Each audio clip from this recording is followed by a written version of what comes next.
We take you back to 1999. The internet was not widely available for most people, and the latest phone was a Nokia 3210. VHS video recorders were still being used, along with cameras that recorded on tapes. It was a simpler life, not connected to a digital world like we are today.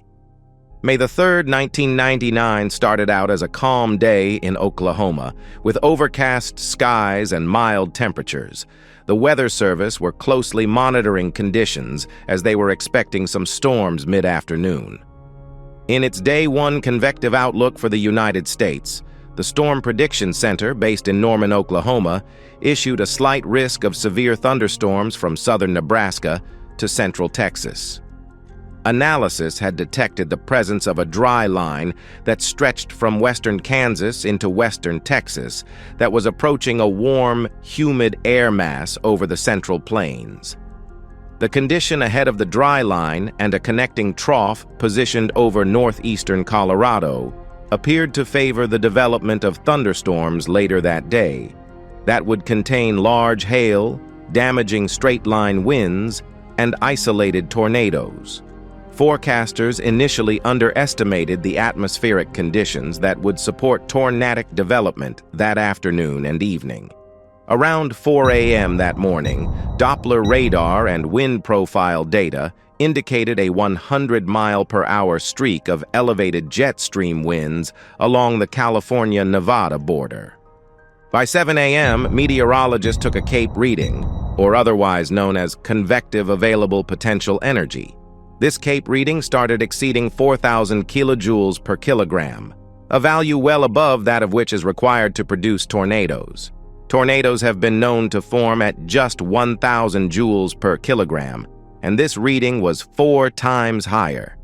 The people of Oklahoma continued to go about their day blissfully unaware of the dangerous system heading their way. At 12:30 p.m., the National Weather Service began to notice that a major event was about to take place, and a thunderstorm outlook was issued by the office. At 3:49 p.m., the Storm Prediction Center revised their prediction and placed western 9/10 of the main body of Oklahoma, central and south-central Kansas, and the northern 2/3 of Texas under a high severe weather risk. Little did they know that this weather event would be one that would change the world forever. It is moving into the western sides of Newcastle right now. You folks in Tuttle proper are in the clear, but Westmore, Central Moore, South Moore, Newcastle, and far north Norman are in immediate danger of this tornado that continues to be on the ground. Well, the folks that live along Highway 37, as far north as Moore, the folks on Highway 37 over to downtown Moore, Newcastle crossing over 44 right now, crossing the river right now. Highway 37, if you live north or south of Highway 37 in Moore, all the way over to I-35, now is the time to get down. And we really need you folks to think about the very safest place you can possibly go away from windows. Interior closet or bathroom, below ground level, even if the nearest area below ground level is a house or two away. We really, truly recommend you go there and get below ground. If you don't have any place below ground, then you need to get in the bathroom, get in the bathtub, put something heavy like a heavy blanket or a mattress over your head, and hunker down in the bathtub as this comes through Newcastle and Moore, near and especially south of Highway 37, South Moore.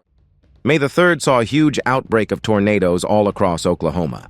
The system would continue to drop tornadoes for the following 6 days across many states. 152 tornadoes were confirmed to have touched down, and out of all of those, only one reached the rare F5 status. This tornado would eventually be known as the Bridge Creek Moore tornado. This particular storm was different than every other one for many reasons. It produced 14 tornadoes over a period of about 3.5 hours and was eventually responsible for the F5 tornado that struck Bridge Creek, Oklahoma City, and Moore. The storm began around 3:30 p.m. in Tillman County, Oklahoma. It moved to the northeast, and once it reached parts of Comanche County, it produced its first tornado at 4:51 p.m. As the storm crossed from Comanche County into Caddo County, it produced 4 other tornadoes, one of which was rated an F3. The 6th tornado that the storm produced crossed from Caddo County into Grady County and was rated a strong F3 tornado. This tornado ended shortly after striking the northwest sides of Chickasha. The storm gained intensity and became better organized as it moved into Grady County. As it moved into the Amber area in central Grady County, it produced a tornado that would become the most famous tornado of the entire outbreak and one of the most famous tornadoes in U.S. history. This map shows the path the tornado took and the intensity it grew to at various stages of its life. This tornado still holds the record for the highest ever winds recorded on Earth, at a staggering 301 miles per hour, or 484 kilometers per hour, which was recorded by mobile Doppler radar. We are now going to take a look at some of the rare footage of this deadly storm in action.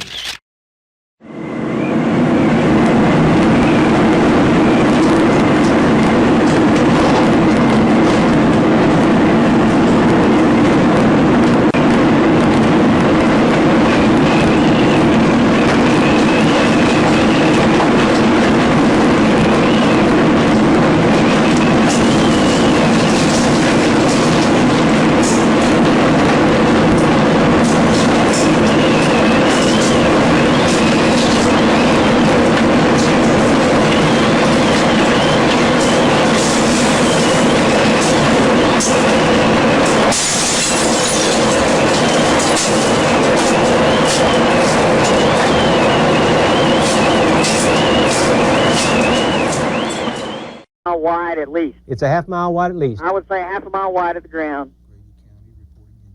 Grady County is reporting injuries with this tornado.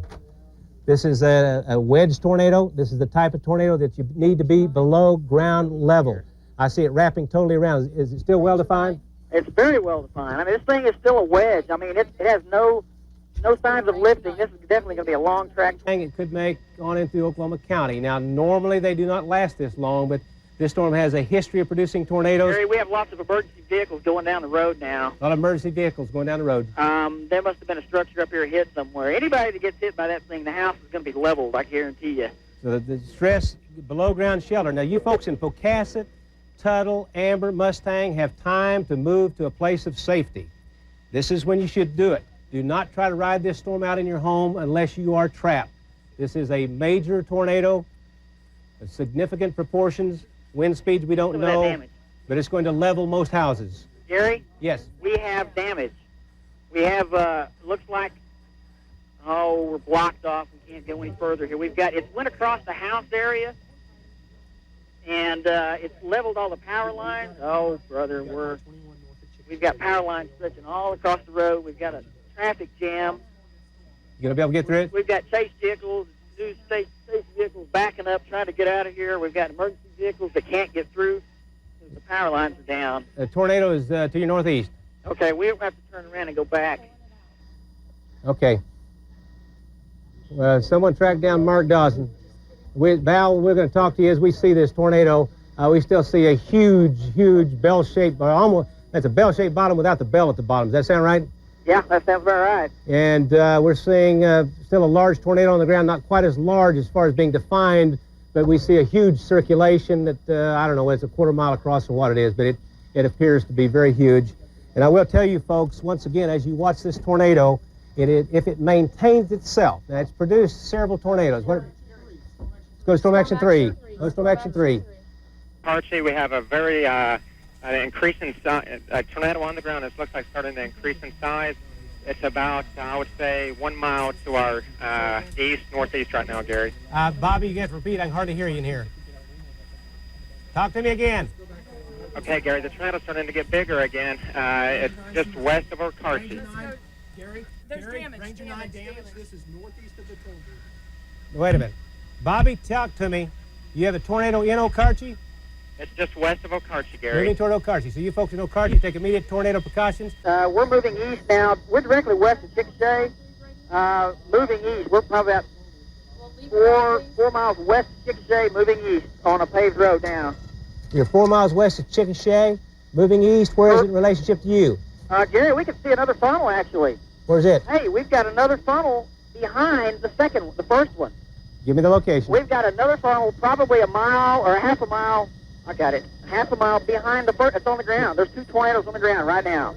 And a smaller tornado on the left. Ranger 9, hold your shot. Hold your shot. And this is just to the west-northwest of Chickasha. Val, would you agree with that? Give me your location. Val, tell me where the tornadoes are. Gary, we're 3 miles west of Chickasha, and it's almost due north of us, slightly east of due north. You're 2 miles west. Just a very... It's massive. This thing is massive. Kevin, just a very quick check. XL. Okay. Okay. Ranger 9 is over Chickasha, so we're seeing the circulation a little bit, apparently, a little bit to the north of Chickasha.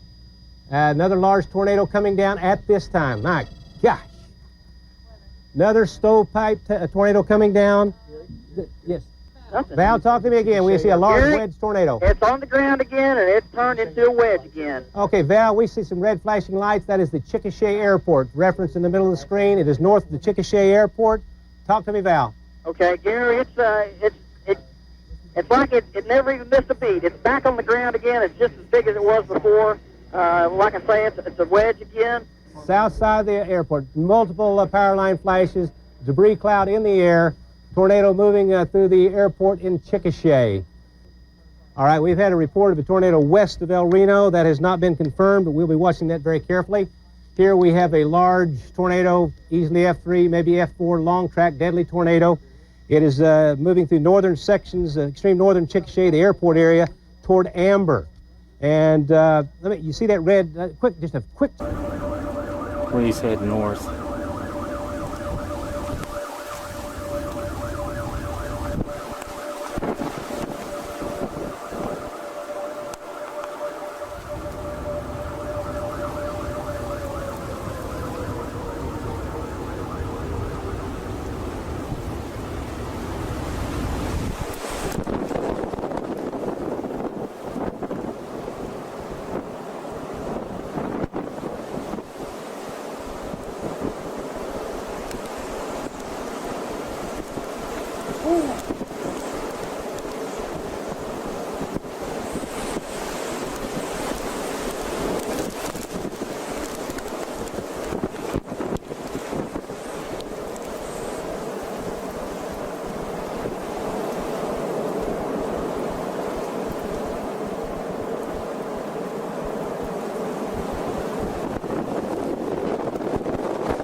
Thank you, Lord. Let it head north. And as you can see, the debris on the ground, it looks like some kind of insulation from homes. I'm sure somebody got wiped out.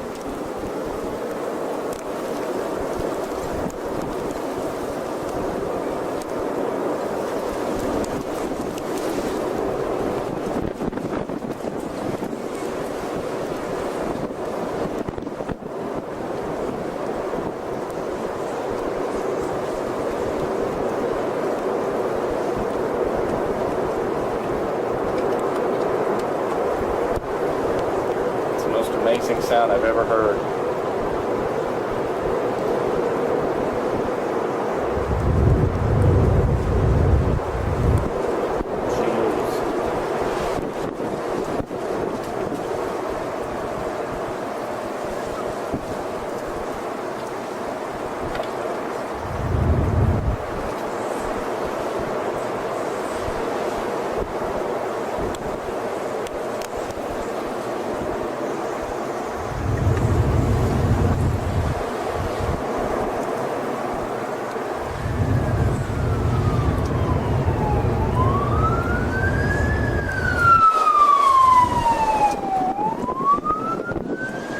Downtown the foreground, we're looking north. Fortunately, this is moving north of Chickasha. It's crossed Highway 81. It's going to, part of the circulation is going to go right up over the Amber area. It's going to cross Interstate 44. So any of you folks traveling Interstate 44 between Newcastle and Chickasha, if you're moving southward, turn around.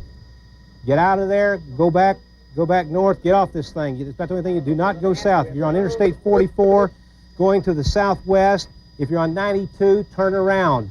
Yeah, we see the whole darn thing coming down again, Val. Yeah, and it's headed in a bad direction.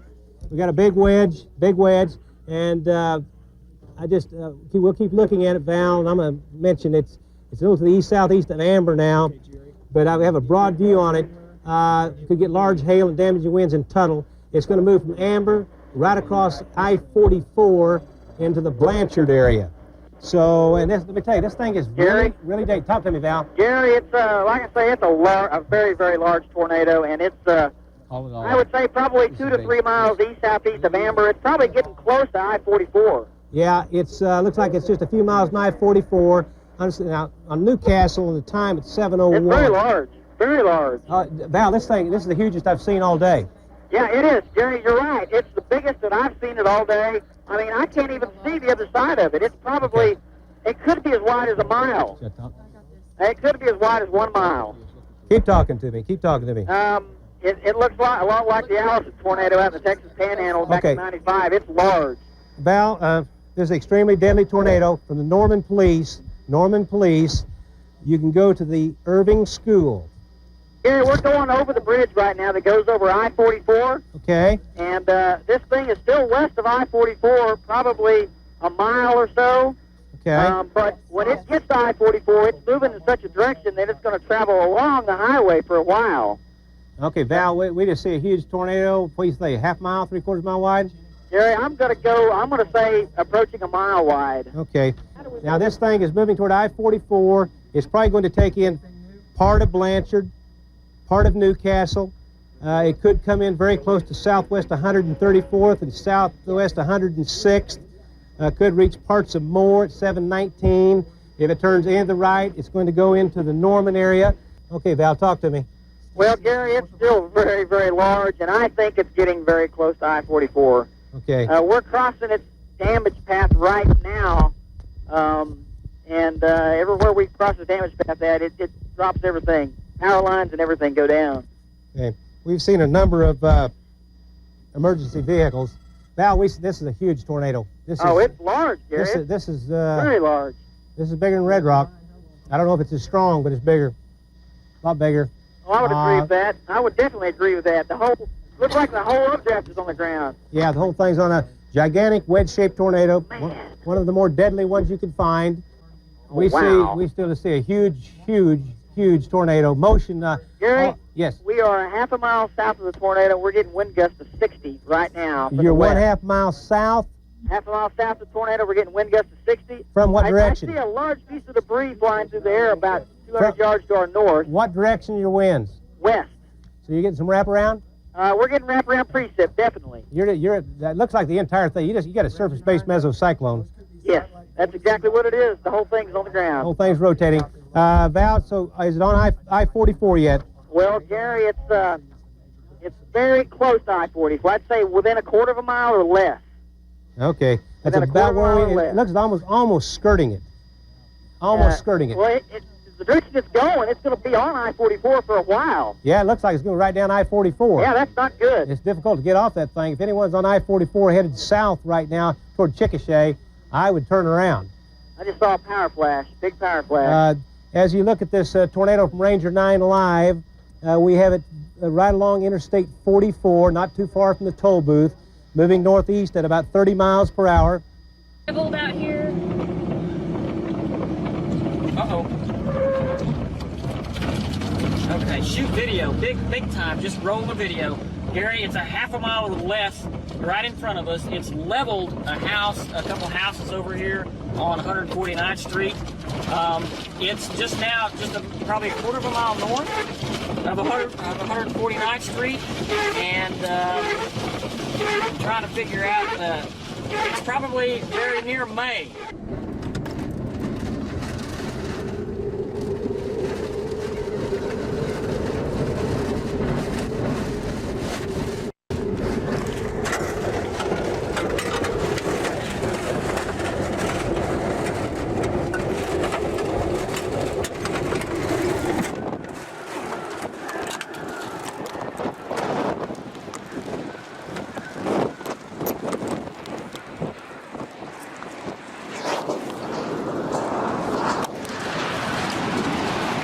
tornado.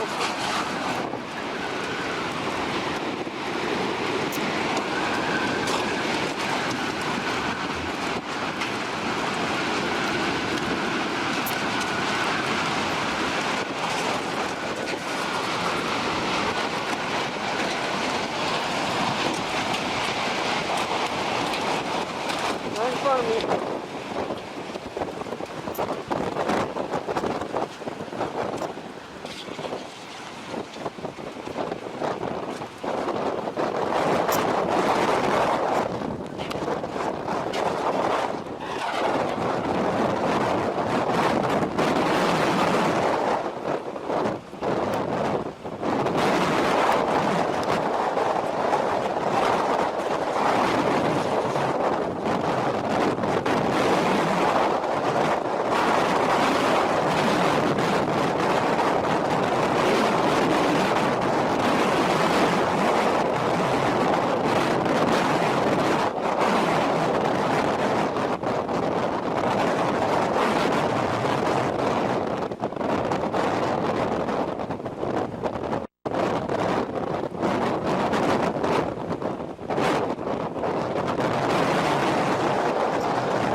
Okay.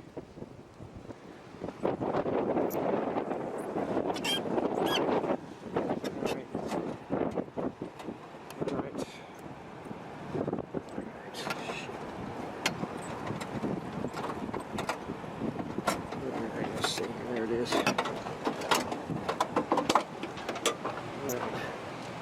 There it is. Recording again. Debris damage path right here. There's large debris right there. The road.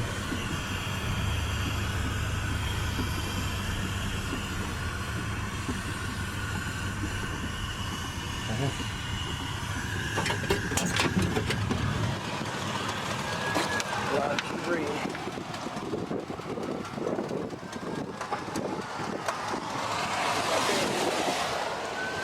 Large debris along the road, in the road, along the fence, on the sheet metal, debris.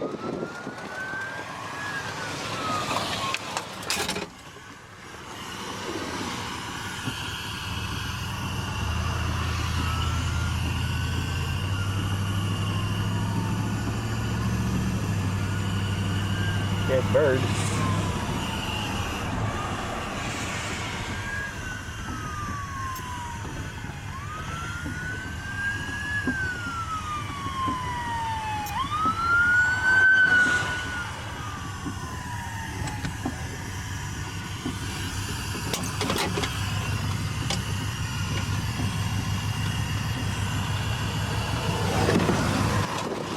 Here's where the tornado crossed the road, dead center. That's where the grass in the road is ground off of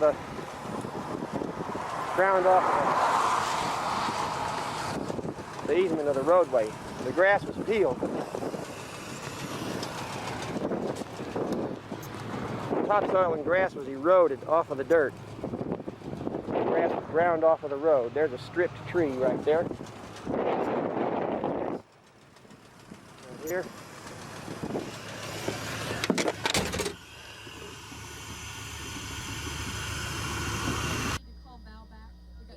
Hey, Merry Christmas. Gary Okay. Oh, Gary, talk to me. Yes, we're heading right into the path of the thing on I-44, Gary. It's amazing. I mean, it's absolutely enormous, and we see a number of other tornadoes. I guess skirting on just one side of it. All the tornadoes in the same general area, right? It's all in the same general, heading towards the same general area, and we're seeing still a pretty heavy stream of traffic heading right toward it. So at pretty good speeds right now as we speak.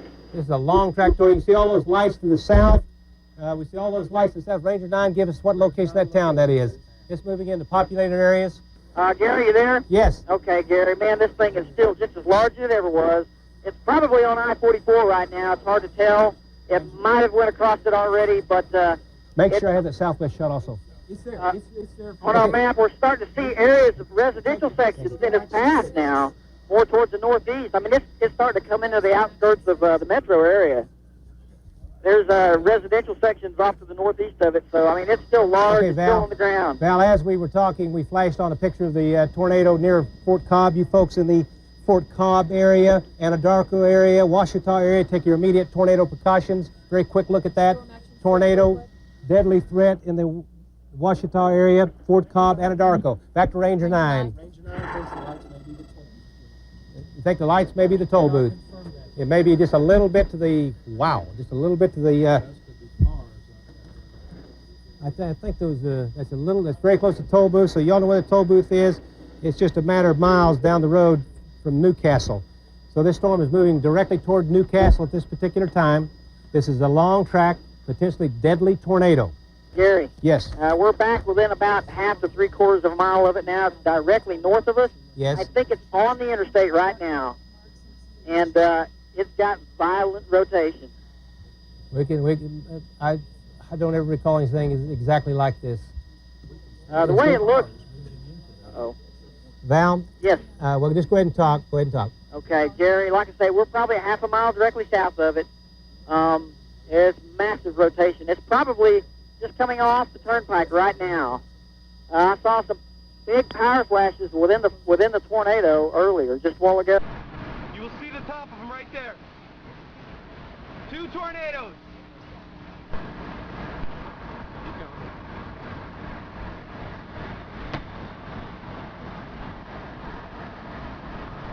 This has been at least an F3 tornado that's been on the ground for 30 minutes.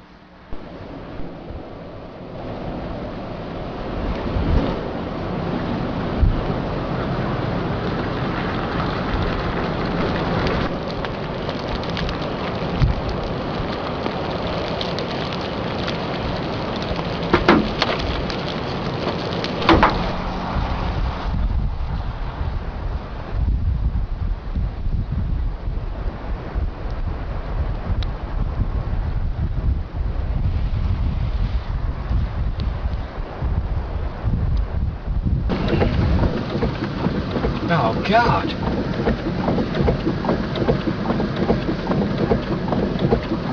Yeah.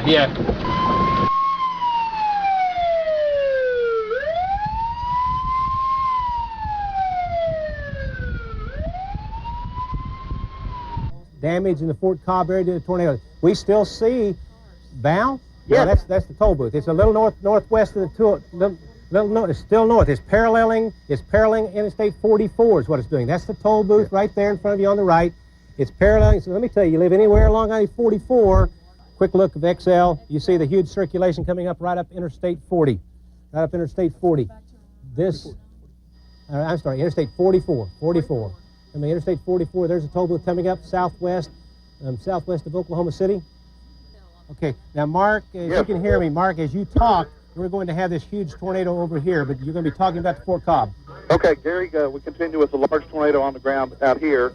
Also, say again, Mark, say again. It's the tornado just crossed Highway 9, just west of 183.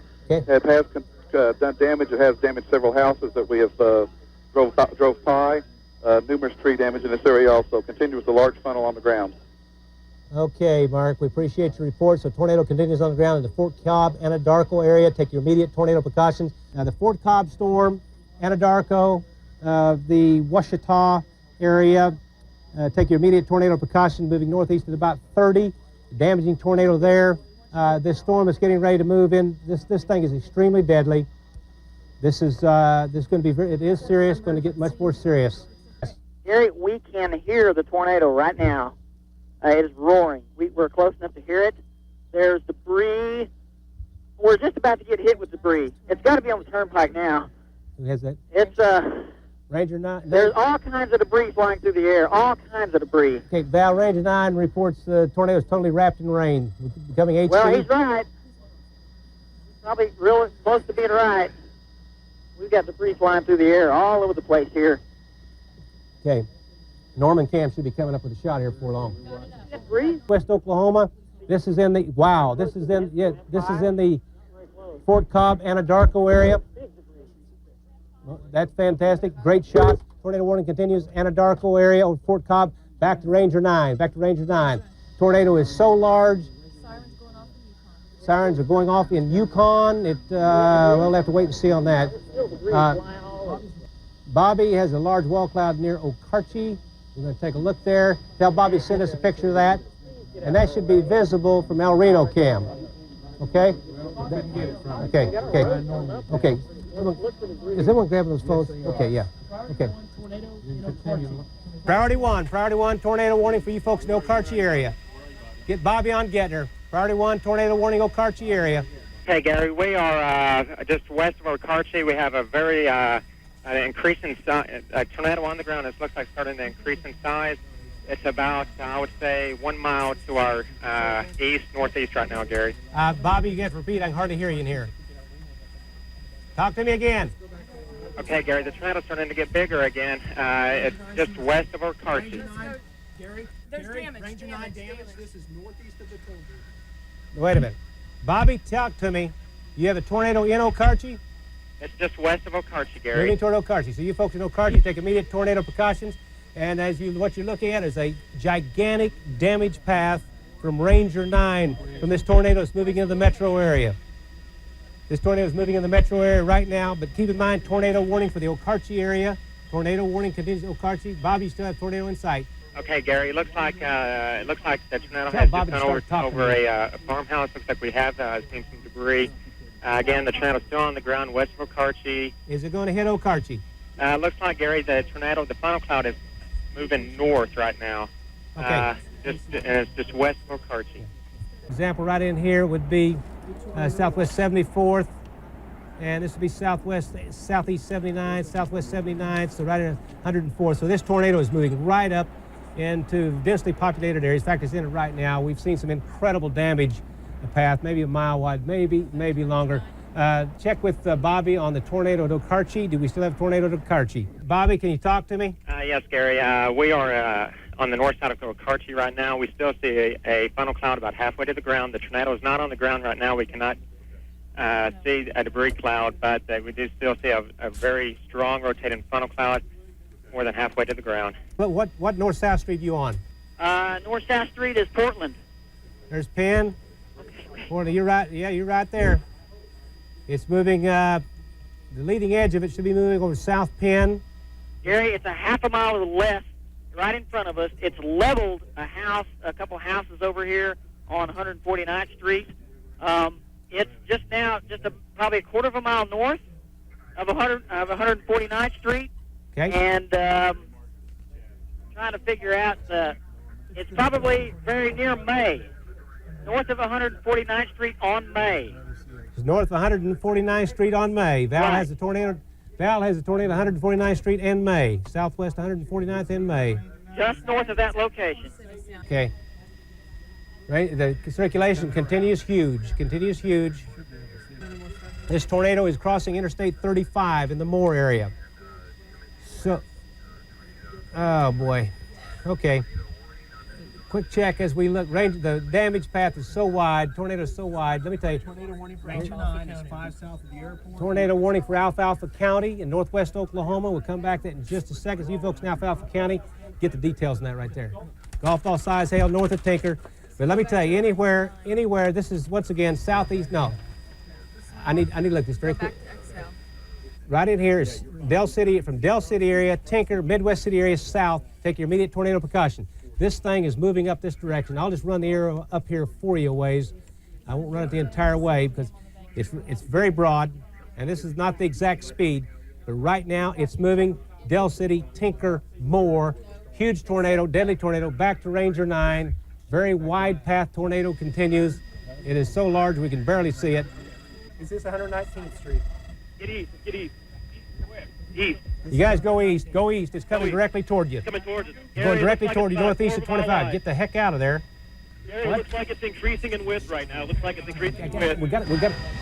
It's moving south, northeast at about 25. This is This is southeast 82nd right here. This is southeast 74th. On 240 east. Quick. Are you moving east now? Yeah, we're getting east. We're going east, Gary. I can still see it. It looks like it is increasing in width as we travel to the east on 240, and the winds are increasing out of the east. Okay, well, it's moving across more right now, and you can see the damage path right across. God. Take Ranger 9 right across that damage path. We're looking. Very large. That's huge.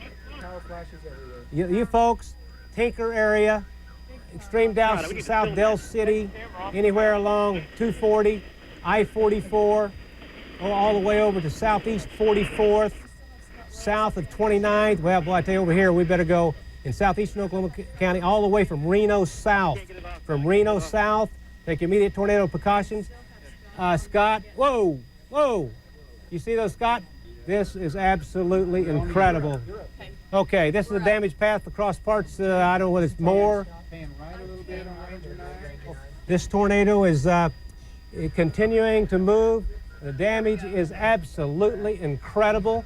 And Ranger 9 is following the damage path into the far distance. If you look on television, you'll see a huge tornado, power line flashes. Okay, you folks that live along South Air Deep, I'm going to give you some north-south roads, okay? Sunny Lane Road, Woodhue, South Air Depot, South Midwest. Get him back on the phone. Scott? Yes, Scott. Southeast 74th. This is north-south of South Douglas. 998 South Post Road. Anywhere from Reno Street south all the way down to Draper Lake. I tell you, this is deadly serious. We've been talking about it for an hour or two now. The damage is massive. The damage is massive. 119th and Western, Southwestern, completely leveled. Scott, talk to me. Hey, this is Hank Brown. Hank, talk to me. I am on I-240 eastbound at about Douglas, looking out our rearview mirror, west-southwest. Large tornado. Large tornado still on the ground. Okay. It looks like it's over the Moore area. Okay. Just give me again your. I'm showing the folks' location on Excel. Tell me very quickly about the tornado. I-240 eastbound. We are just now passing the Douglas exit. Okay, this is Douglas right here. Okay, back to Ranger 9. Back to Ranger 9. Huge tornado in the Moore area. Damage is severe. Get below ground. You folks in the path of this storm, get below ground immediately.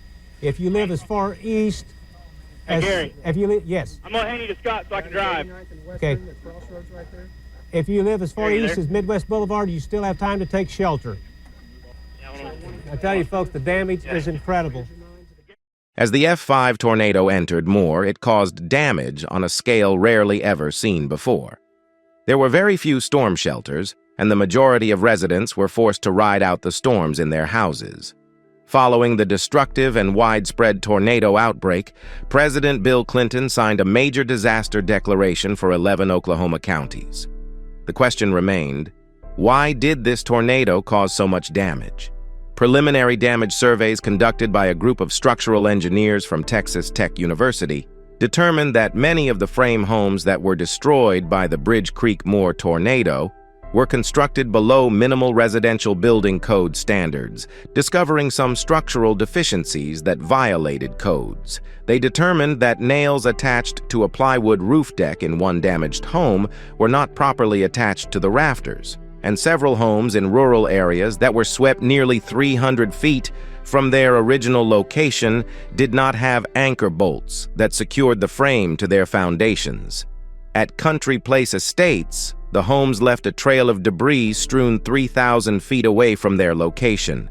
The foundations were only attached to the concrete by tapered cut nails that extended only a half-inch to the bases. A report on the damage was produced, citing poor building materials and code violations which increased the damage to properties substantially. The report acknowledged that federal construction code requirements needed to be revised above the then current minimum standards to allow newer buildings to better withstand higher wind speeds, consistent with tornadoes of lesser intensity than the one that devastated Bridge Creek and more, thereby lessening the degree of damage, fatalities, and injuries that are probable in buildings of typically less reinforced construction. These changes would not only happen in Oklahoma, but prompt a nationwide review of building standards in tornado-prone areas. Other countries which also experience tornadoes would also review their building codes and make changes so that newly constructed buildings were able to withstand higher winds. This tornado had such an impact that it changed the world. For the many people that experienced and lived through the F5 tornado on May the 3rd, 1999, it would be an experience that would live with them for the rest of their lives. There are many stories that are left untold from that fateful day, and we would love to hear them. If you experienced this tornado or know a relative who may have, please post it down below so that the community and the world can hear your story. As always, thanks for watching. We appreciate all of our subscribers. Please check out one of these other videos on screen that you may find interesting. Until next time, stay safe, and we will see you in the next video.